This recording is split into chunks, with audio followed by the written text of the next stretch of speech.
بما إننا في موسم الصيف والأولاد لسه في أجازة، لو بتفكر في خروجة ما تاخدش منك وقت غير ساعة وتلت، خد أسرتك واطلع بيهم على إسماعيلية.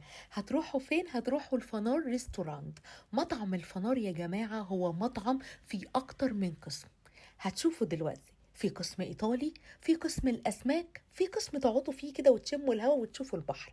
ده بقى القسم الإيطالي. تقدروا بقى في الباستا، في البيتزا بالأنواع والأشكال، وممكن كمان تفطروا. بصوا الشكل عامل إزاي، كم الراحة النفسية اللي بتحسوها وانتوا داخلين المكان. تحس كده انه في القسم ده انت اوروبي قوي وايطاليان فود وحاجة عظيمة. في القسم التاني بقى سمك وفوسفور وحاجات حلوة قوي قوي قوي قوي. دلوقتي ده الايطاليان بارت. تعالوا بقى نطلع على قسم الاسماك او الجزء الخاص بالمطعم اللي بالاسماك، بقى خاص بالاسماك بكل اشكالها. تقدروا تروحوا تنقوا السمك اللي انتوا عايزينه، تقدروا تختاروا من المنيو. بس انتوا واخدين بالكم من الديكور عامل ازاي؟ انا عمري ما شفت الديكور ده في اي مطعم سمك انا روحته، سواء بقى في اسكندرية في القاهرة، ما شفتهوش قبل كده.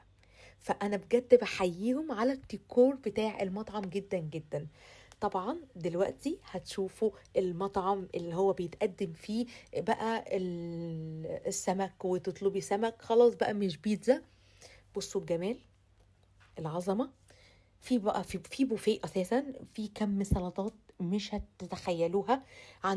عندهم انا عايزه اشكرهم على الليمون المعصفر، انا مش عارفه اصلا هم عاملينه ازاي. يعني انا تقت كتير بس انا مش عارفه ده معمول ازاي. ده غير بقى في ناس بتحب تختار السمك بنفسها، يتعمل لها بالطريقه اللي هم يحبوها، وده برضو متاح برضو منيو. الويتر بيديهولك تختار منه، وبيناسب كل الاصناف وكل الفئات السعريه. يعني انت مثلا لو عايز تجيب صينيه مشكله بسعر، بصوا دي اخدت قلبي.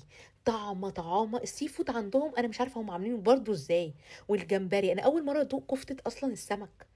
اما بقى البارت ده بقى بارت تقدروا تفطروا بقى فيه، تاخدوا الويلكم درينك بتاعكم، بيطل على طول على البحر.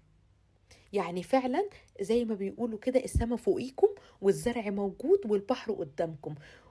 يعني حتى في مكيفات، رغم ان جوه في طبعا تكييفات، بس هنا الجو لطيف جدا جدا جدا. فبجد ما تضيعوش الفرصة دي في خروجه مش هتاخد الا ساعة وتلت، ومكان يستحق التجربة. شايفين المنظر عامل ازاي، يرد الروح. انا مش عارفة انتوا مستنيين ايه، ولا بقى الحاجات الحلوة دي روحوا على ضمانتي.